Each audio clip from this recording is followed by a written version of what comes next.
Welcome to my channel.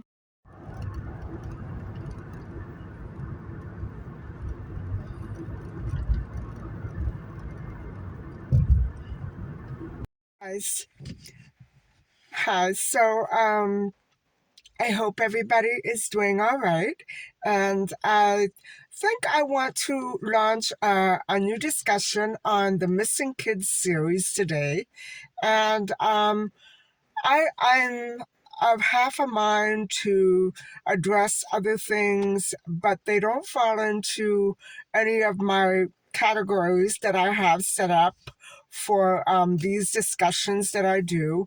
And so, although some of them are so important and they really apply to everything that's going on in the world today, I'm just going to stick with the missing kids uh, case that I want to review today. So let's get into it.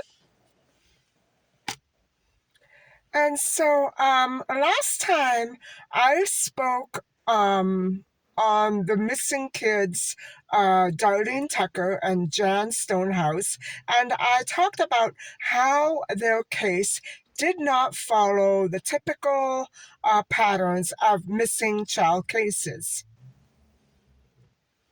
Well, if there was ever any one case that absolutely did not follow any pattern whatsoever, it would be the case of Michael Donaghy, who disappeared in 1991.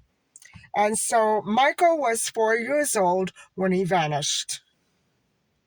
And so, in fact, Michael's case doesn't fit into any of the other typical and normal and predictable cases of missing children. His case defies all patterns, and he just simply vanished. There is no pattern there.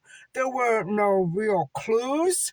There were a couple of leads that I'm going to talk about, but he simply walked off the face of the earth with someone, I suppose, and was never seen from or heard from again. Michael was a little boy who vanished um, at the at a playground called the Blanchard Park Elementary School Playground, and this took place in Victoria, British Columbia, out of my own province. And so he disappeared on March the 24th, 1991, and he has never been seen or heard from since.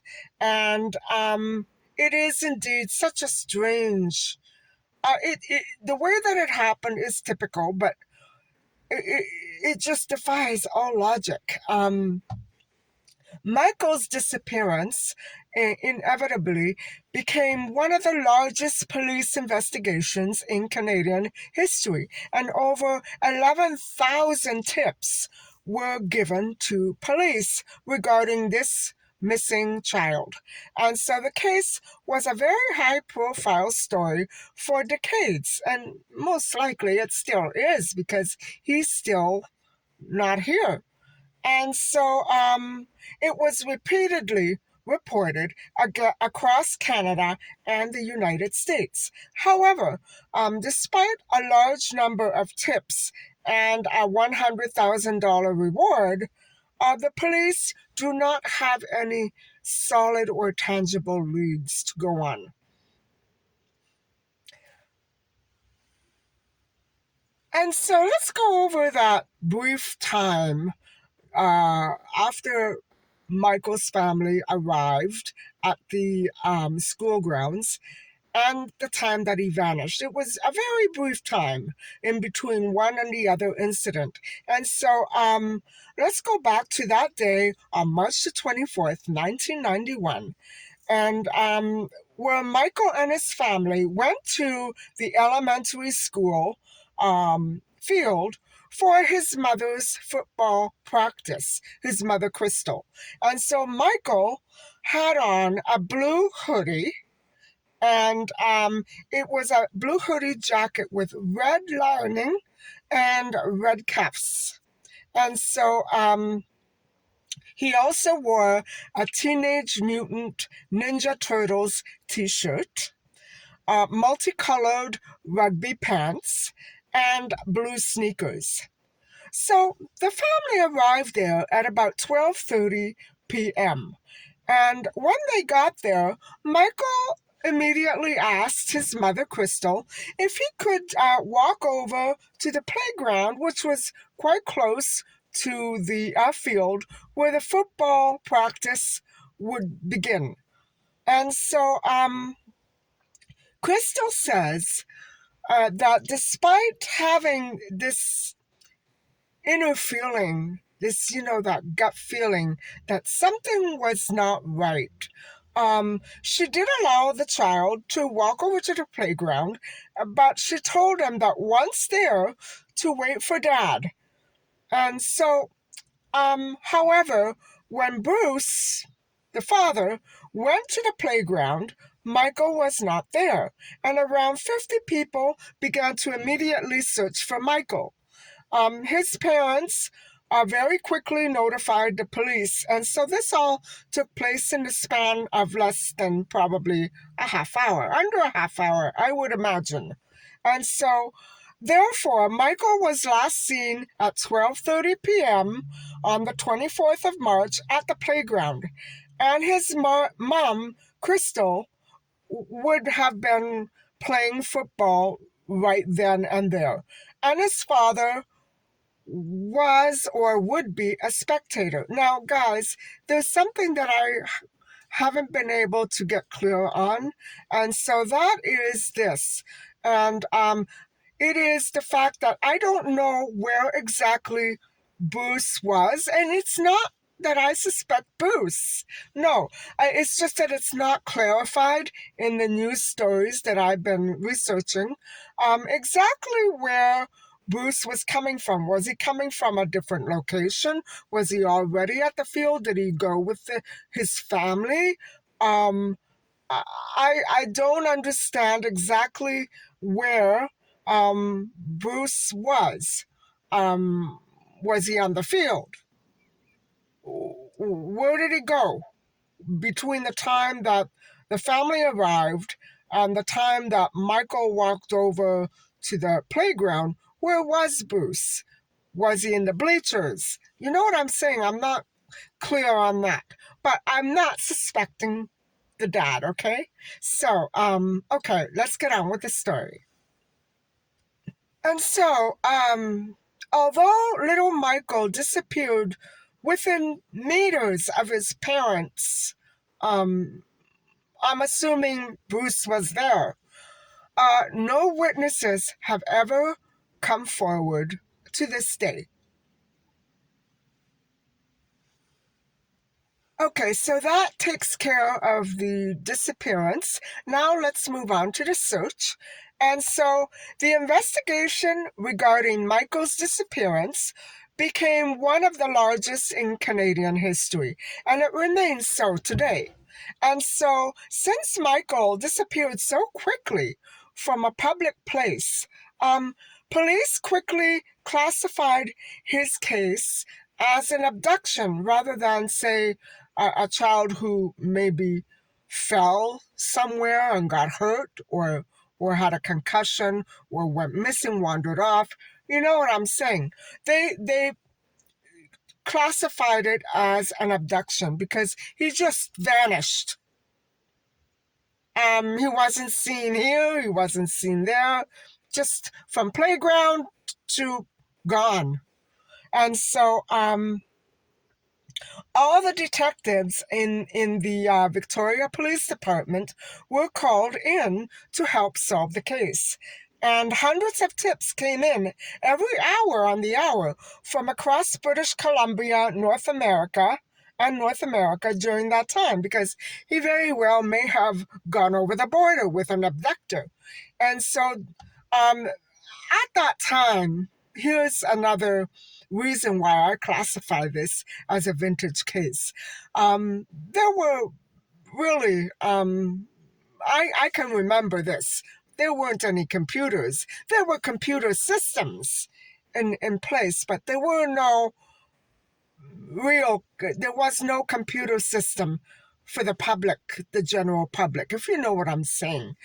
So even though there may have been one or two cell phones floating around, it wasn't like it is now. You couldn't text, you couldn't really do much with digital information. And so every tip that came in had to be written down manually on paper. And so that would create quite a confusion when you realize that 11,000 tips came in between that day and the course of the investigation.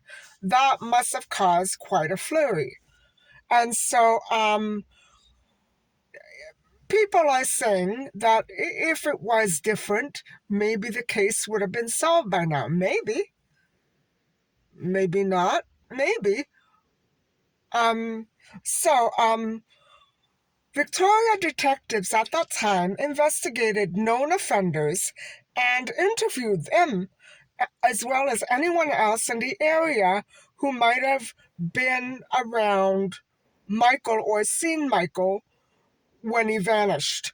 But they were unable to find much information except for a singular report that a man in his late 40s or early 50s in a brown van was hanging around near the playground. Although there's nothing really very suspicious about that, it was the only lead that they had. And they were never able to get to the bottom of that brown van either. So it apparently vanished.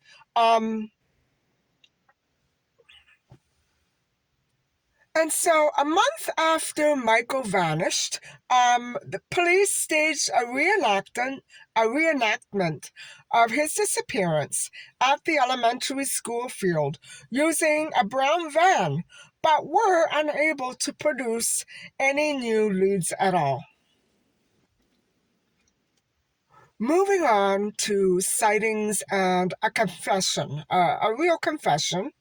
Okay, so in 2006, many years after Michael vanished, reports of a young man who physically resembled Michael in British Columbia since 1990 breathed new life into the case. However, DNA testing, which was taken seriously and used, proved that he was not Michael. So it was in 2006 that the development of DNA analysis had progressed. And so I am glad to hear that police there did take these sightings and suspicions seriously because they wanted to find that child. And so, but lo and behold, it was not Michael. And so in 2009, police found a missing person poster in Milwaukee, Wisconsin, of Michael at the home of Vernon Sates, who was then 62 years old, and confessed to a psychiatrist that he took the life away from a child in 1959. Wow. And when he was only 12 years old. And that he also knew of another similar situation that he was involved in. So, this man was thoroughly checked out. Here he was claiming to be somebody that police were looking for, and so he was checked out.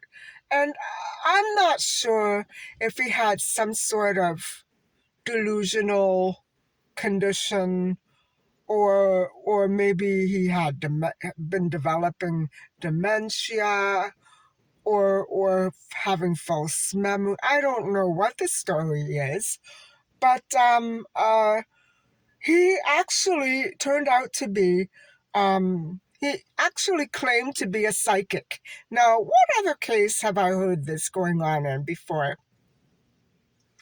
And so the police did check him out, and they found out that he had approached families of abducted children in USA and had also contacted the Dennehy's about Michael. And so um, this is what they found out, and this is what Vernon claimed.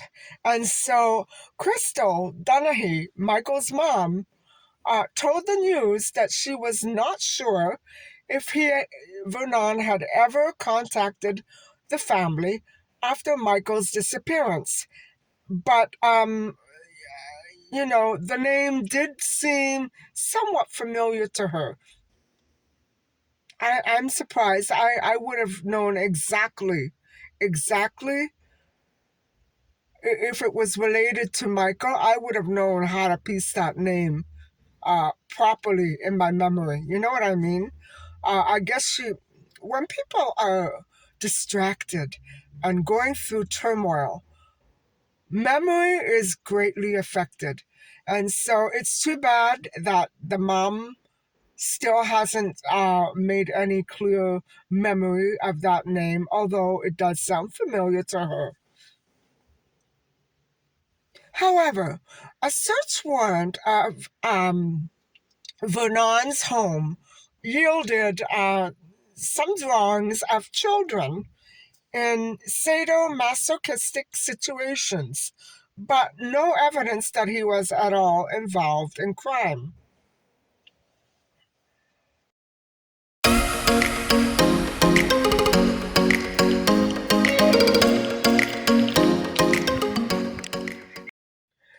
And so, guys, the evidence that he was not involved in at least this crime, or any other crime for that matter, came with a very thorough investigation.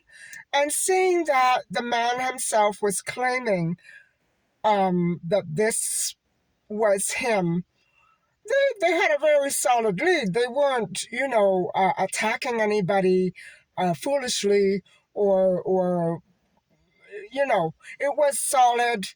It was a solid lead by the man himself. And so, among hundreds of other items seized in his basement were the drawings of little boys in certain positions and a video showing an abduction of a 4-year-old little boy.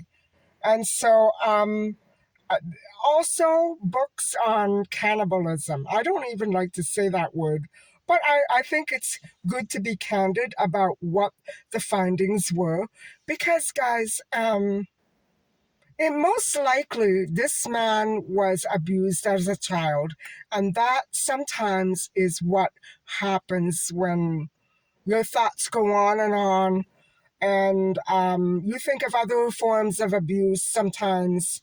I would say this was a troubled man, but he did the right thing to confess or tell somebody what maybe he was having memory lapses and he might have feared that he had done something wrong, but it was thoroughly checked out, and so nothing came of that.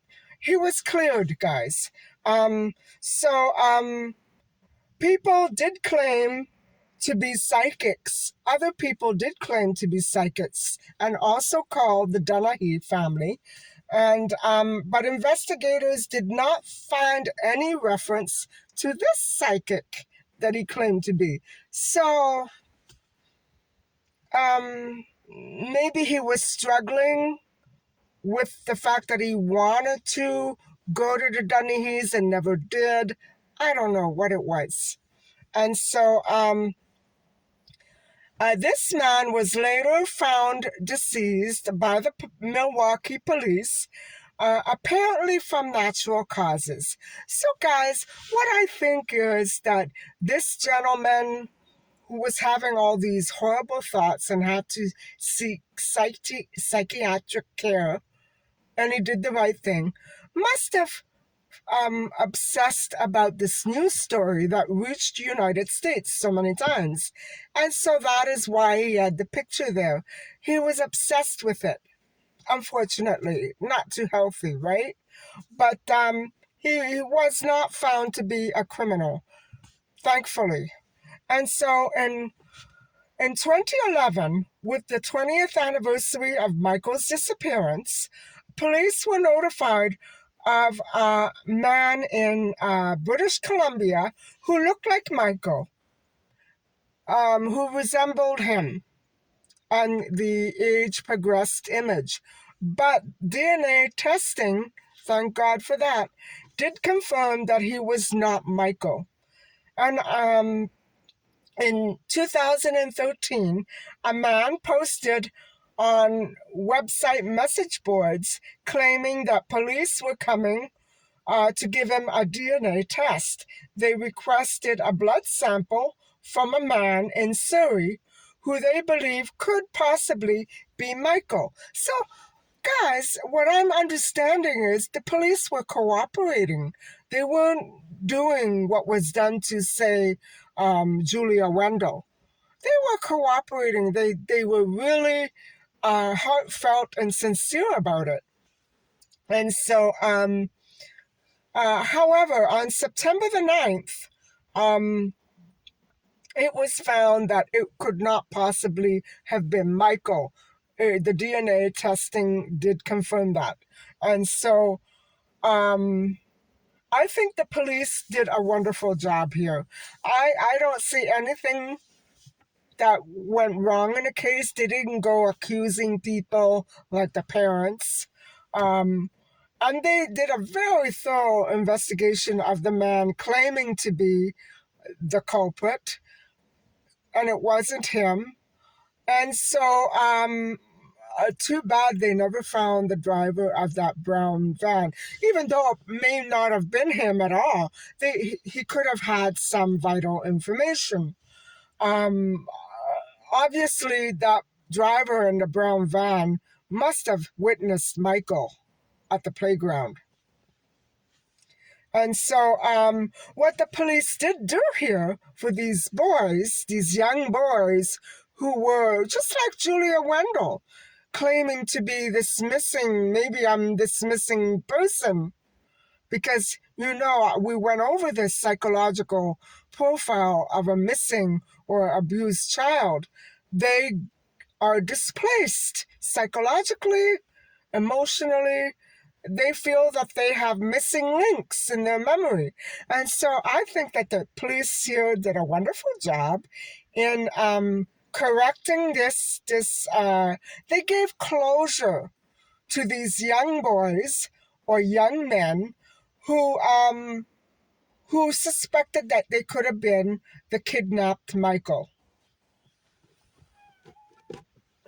In 2020, a TikToker reportedly found the shirt that Michael apparently had been wearing when he was abducted. And so it was a rare Teenage Mutant Ninja Turtle shirt that was found submerged underwater. However, after Michael's family reached out, they realized it was not the exact same shirt that Michael wore on the day of his disappearance. So they would have remembered, right? They would have known. Parents would never forget. So, but you see how this is all a community working together. Even as far as United States, in Wisconsin, people were uniting to cooperate and help this family find their missing child. I think that's wonderful. And so, as of 2021, Michael's case does remain open. And so, with police and Michael's family remaining hopeful for an ultimate resolution, people are still investigating. And so in 2021, police did release an age enhanced sketch of Michael and launched an online tip portal with police constable um, McIntyre stating that over 10,000 tips had been received, and we know it was 11,000 since 1991. So that is what all cases need. And I know with the Madeleine McCann case, tips were pouring in from every portal of the world, but nothing ever came of any of them. The one sighting that did match up turned out to be somebody else who did come forward and claim that it was not an abductor who was carrying his own child. So, you know what I'm saying, guys? I don't normally see this much cooperation in missing child cases as I have in this one. And so it gives one hope, doesn't it? And so, like other cases that we've discussed, this disappearance had a great impact on the immediate community in Victoria. And so, firstly, Victoria residents can recall Michael's disappearance as their city's loss of innocence. For a child abduction in their community was a complete and total shock. And so that's kind of nice to know that it wasn't a place where crime was rampant, like in some other parts of my province, for instance. And so, fears and concerns about child abduction did rise heavily among parents and children and schools, throughout the schools as well, in the months after Michael's disappearance. And so that would have been traumatic, very traumatic, because he disappeared right in the middle of a school year, and that would have caused such a panic. And so Crystal became an advocate, just like Alison Perrot's mother. She became an advocate for missing children in British Columbia and did serve as president of Child Find British Columbia. In 2002, she supported the RCMP in calls to in calls to um, in calls to introduce an Amber Alert system to the province. And she also believed that her son, and I agree, might have been found quickly or quicker if the Amber Alert system had existed in 1991. Well, yeah, but so many people were against it. I don't know what it was, why it took so long to establish such a useful program. And so the community where Michael grew up still holds annual charity events, Keep the Hope Alive Fund, to raise money for Child Find. And this event is also organized by Michael's sister, Caitlin Donaghy. And so, guys, it's very sad for me to admit that there are no other leads, and Michael to this day remains a missing child.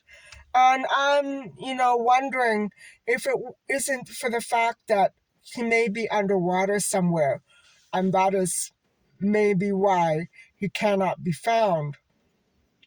Or it could be that his appearance has been greatly altered. I, I don't know how can you alter a child's appearance simply by only the hair, right? You can't really alter much about a child. The hair and the clothing, that would be pretty much it, right?